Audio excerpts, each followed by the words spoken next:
Have you ever felt that politicians blame everyone but themselves when things go wrong? Well, tonight, Britain's Chancellor Rachel Reeves is under fire for doing exactly that. And trust me, this story isn't just about one politician. It's about power, accountability, and whether Brexit's shadow still controls the British economy nearly a decade later. Welcome to England. Now 7, stay with us till the end, because what is unfolding in Westminster could shape your taxes, your job, and your cost of living for years to come. So here is the situation. Rachel Reeves, Britain's first female chancellor in decades, is being called silly for trying to shift the blame for her upcoming budget decisions onto the long-term impact of Brexit.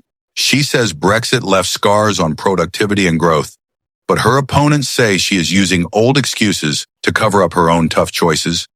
According to The Spectator's economics editor Michael Simmons, she knew all this when she took office, blaming Brexit. Now just makes her look silly. He told GB News that every chancellor faces challenges, but leadership means owning them, not passing them on. And here is where the debate gets fiery. Reeves argues that Boris Johnson's Brexit deal did lasting damage to trade and productivity in October. She even told top economists at the International Monetary Fund that the way Britain left the EU compounded the UK's productivity challenge.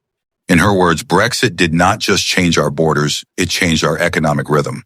But that raises the question, if she knew this from day one, why did she not act sooner? Why does it feel like this warning is only coming now, right before the budget? Before we go deeper, quick question for you watching England. Now 7, do you believe Brexit is still to blame for Britain's economic struggles? Or is this just a convenient scapegoat for political mismanagement? Let us know in the comments right now. Your take might feature in our next episode. Now let us unpack the bigger picture. This November, Reeves will announce her first major budget since Labour returned to power. The rumors, a £40 billion tax raid.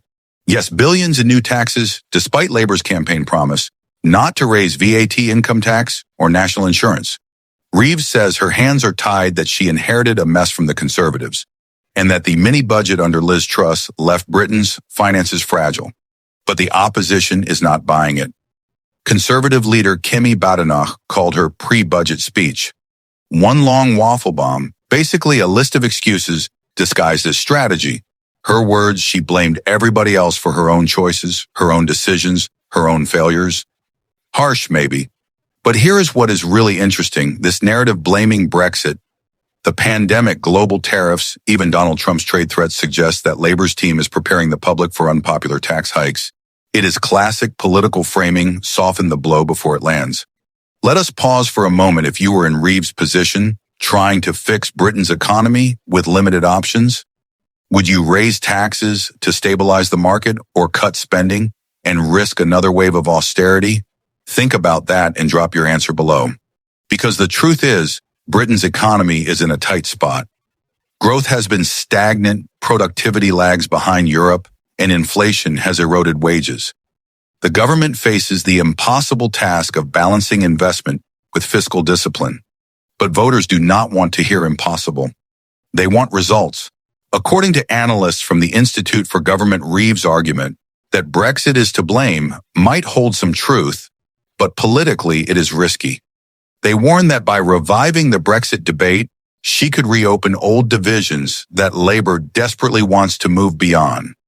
Remember, Keir Starmer's strategy has been to make Brexit work, not relitigate it, so Reeves' comments could backfire inside her own party.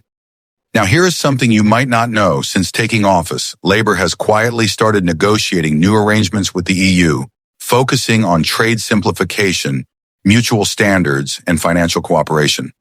It is not rejoining, but it is definitely a reset. The question is whether that is enough to undo years of disruption. And let us be honest, most Britons do not want to talk about Brexit anymore. They want better jobs, affordable homes, and an economy that works. So when politicians start pointing fingers again, it can sound tone deaf. All right, if you have made it this far, you clearly care about what is happening. So make sure you hit subscribe and turn on the bell for England. Now 7, because we bring you the stories that shape the UK without the fluff, without the spin. Let us get back to Reeves' budget reports. Suggests she will not rule out increasing capital gains tax or reforming inheritance tax, targeting wealthier households first. She argues it is about fairness. Critics call it desperation. Economists at The Guardian point out that even small tax hikes could slow recovery if confidence drops. Yet Reeves insists this is the only responsible way to fund public services without deep spending cuts. So what is the trade-off, stability now or growth later? That is the economic dilemma at the heart of her budget. Meanwhile, voters are growing restless. Many believed Labor's victory would bring relief after years of austerity. Instead, they are being told to prepare for more belt-tightening. So here is a question straight to you.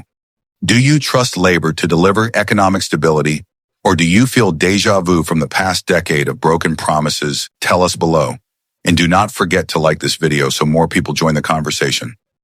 Now let us rewind briefly to how this all started. Brexit was supposed to give Britain freedom to shape its own economic destiny, but today both major parties are still wrestling with its consequences: trade barriers, labor shortages, higher import costs.